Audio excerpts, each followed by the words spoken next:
Come along, children. Now we're going to have a little music.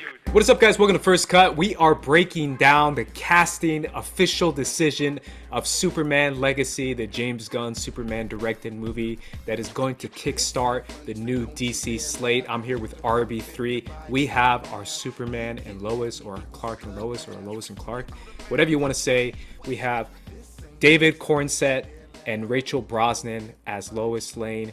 David is playing Clark Kent. RB3, we're not super familiar with these two actors, if we're being honest, but we just want first impression based on anything you want. What do you think of these two as our new Lois and Clark?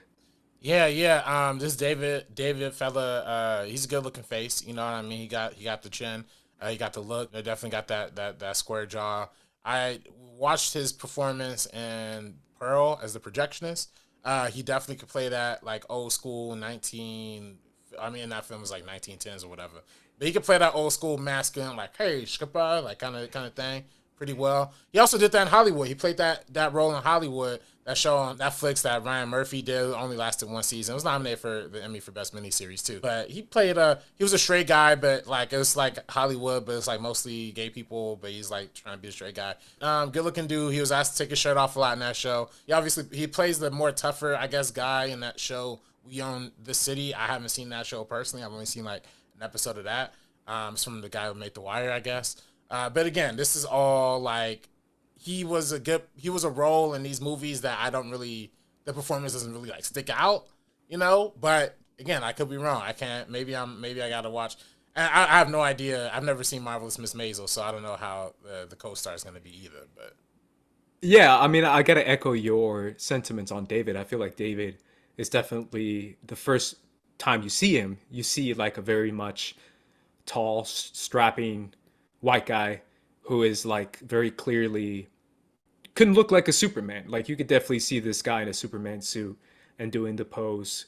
On a look basis, he very clearly looks like he could play that character.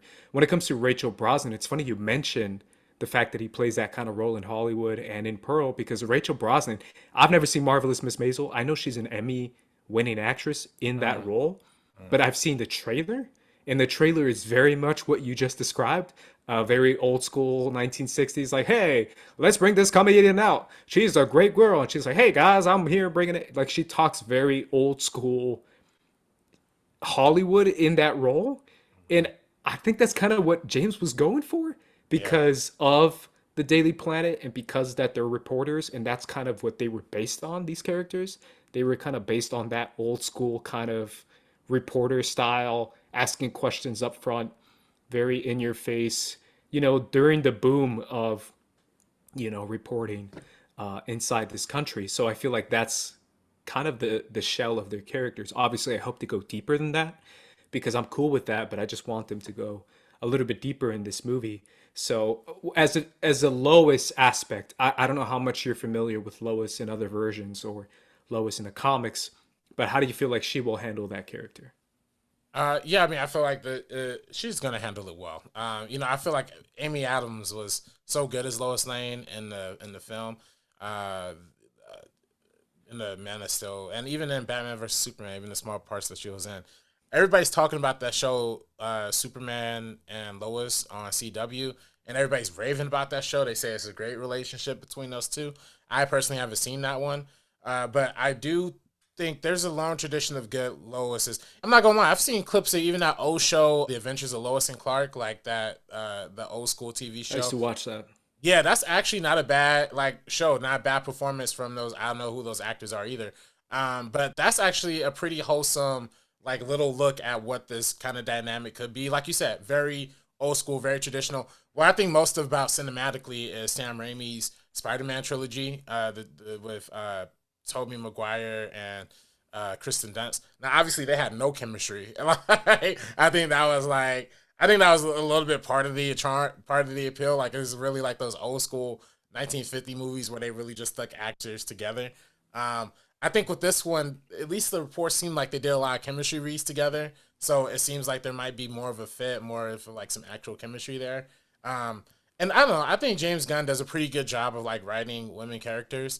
So I think it's not going to be just the traditional Lois and Clark. I think it's going to be she's gonna have a much more active role in this film, especially if they're announcing it right out the gate like this.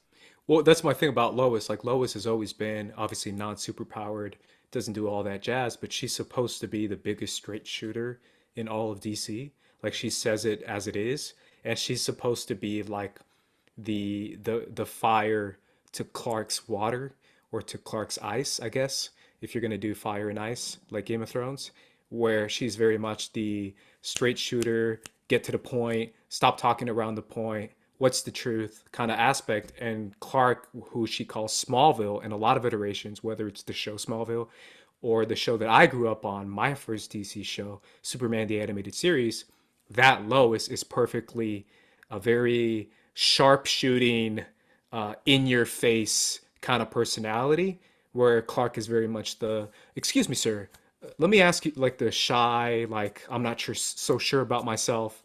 And Lois is the more aggressive, like in your face kind of attitude. So she's always been like the most type A, strong personality type of female character inside of DC. So I think they'll stick with that for sure, especially nowadays when, we see a lot of different versions of those kind of typecast characters. So I think they'll stick with that for sure. The only other question I have for you now, RB3, is where do they go from here? Expanding the cast. Obviously, we can get to Daily Bugle, Daily Planet. I'm sorry, Daily Bugle. I'm thinking of Spider-Man. Spider-Man, yeah. Daily Planet characters. We can talk about Jimmy. We can talk about Perry.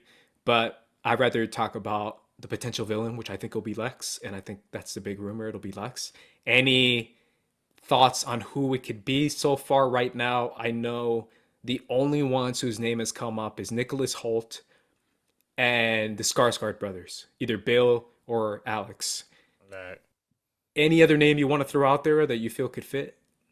Man, I mean, everybody's always talked about this for years. It's probably past. It's probably too late at this point, but give Bryan Cranston a call. Just give him a call. Just give him a call. Like, it's come too on, late. man. It's too late. That's 15 years too late. Just give him a call, man. I want to see it. I want to see Walter White back in action.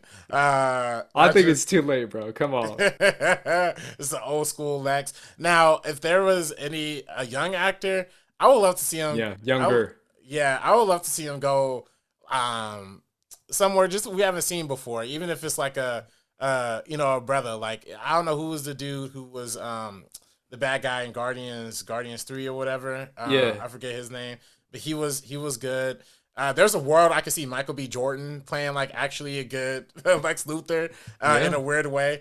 A swagged out Lex, yeah, like that, because the one thing that Zach, I love what Zach was trying to go for in Batman v Superman with the young tech guy, Lex Luthor. I love the idea. It was such a good idea. It's a good concept. Yes. It's a good concept. It just wasn't good on the execution level. It wasn't good with Jesse Eisenberg there.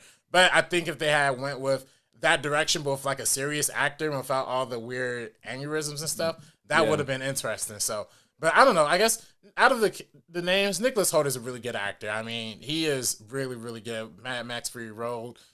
He obviously did Beast and X-Men as well. So he was already bald in Mad Max, so we already know how his look is going to be there. The Skarsgård brothers are amazing too. Both of them just go a little too hard for me. Like, both of them would just be. There's one tweet that was like, Stellan Skarsgård, the dad is like on Andor talking about the sun rises with the revolution and like these deep lines, and then his son Alex is on Succession talking about. Congrats to you as well, because I hear your numbers are gay. My numbers are what? Gay. My numbers are gay? Yeah. I'm stupid. So But that's not him. That's the writing of Succession. Well, yeah, but still, like, they just all go too far. And they are known for being eccentric, yeah. And what was the one, the Northman? Was that the one that, was that Bill or was that Alex? I forget which one. Alexander, yeah. Yeah, that was crazy. That was a crazy movie. So they got range. They both got range, but I thought Bill, and we said it here on this podcast, I thought Bill killed it, like murdered it in John Wick Chapter 4. I thought by far he was the best villain. And like shades of Lex, not really, because he's not really that cool. He's more trying to be cool in that movie, whereas Lex is just cool naturally. Like, he's a naturally cool guy. I like where your mind is at, but I kind of feel like don't you feel like casting is not going in that direction if they're saying Oh no, Skarsgård's Oh no, and Nicholas Hoult? Like they're Oh, not no. gonna pick any black actors or Oh, definitely any not. other actor. But I wouldn't. I think it'd be kind of interesting, personally, if it was like an Asian actor or if it was like a South Asian actor. What if it's like an Indian guy or a Pakistani guy or like a Middle Eastern guy? I think that'd be kind of cool. Or maybe even a Korean actor or Yo, a Steven Chinese Yeun. actor. Yo, if it was Steven Yeun, yeah, That's a cool choice, but even Yeah. like an up and coming Chinese actor or something like that, like that'd be kind of interesting. I would not mind that at all, but I think they're just probably going to end up picking someone along the lines of a Skarsgård or a Nicholas Hoult. If I had to choose between the three, I'd definitely choose Hoult because I feel like he's a good actor, and I feel like he can do something with Lex for sure when it comes to the power that Lex has. But any final thoughts on how you feel about Superman Legacy, man? it's just gonna be an old school Superman movie, man. This is not gonna be. They're not gonna try and reinvent the wheel. We've already seen them try and reinvent the wheel a bunch of times, and you could just tell with this casting.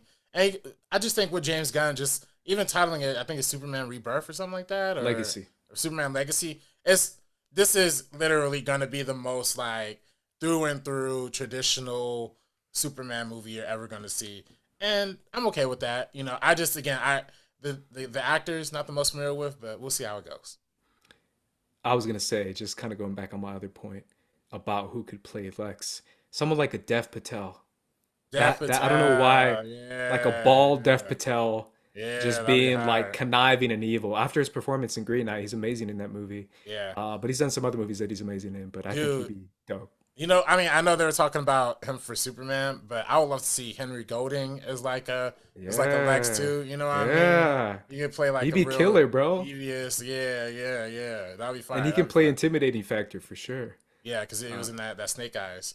Yeah, he's great in that. And obviously, homie, why not? Why not add his homie? Why not add Storm Shadow, Andrew Koji? He'd be killer as Lex, bro. He'd be a killer Lex. But again, they're probably not gonna do this. But either way, we can only hope for it. I think that'd be an inspired choice. That's probably what I would do. But either way, guys, those are our thoughts on Superman Legacy. Hopefully, fingers crossed, this is the DC movie that could actually, I don't know, be a profitable DC movie at this point after what happened with Flash. But we'll see. James Gunn, so far, is so iffy, in my opinion. I feel like it's very iffy as far as what James Gunn has talked about and what he has delivered on, specifically when it comes to promotion of certain films. But we'll see what happens when the film he directs is actually out in theaters, Superman Legacy. RB3, where can everyone find you, man? Follow me on Twitter and Instagram at Director RB3. You can find me at Squad Leader Race. You could also subscribe right here to First Cut for more videos like these. You can let us know in the comments down below who would you prefer as Lex. Let us know your choices down there, and make sure you guys subscribe to First Cut TMO on social media as well. And follow us on TikTok. We're on TikTok. If you found us on TikTok, make sure you come back to YouTube and join us as well. But either way, guys, for the First Cut crew, we're going to be peacing out, so deuces. Peace.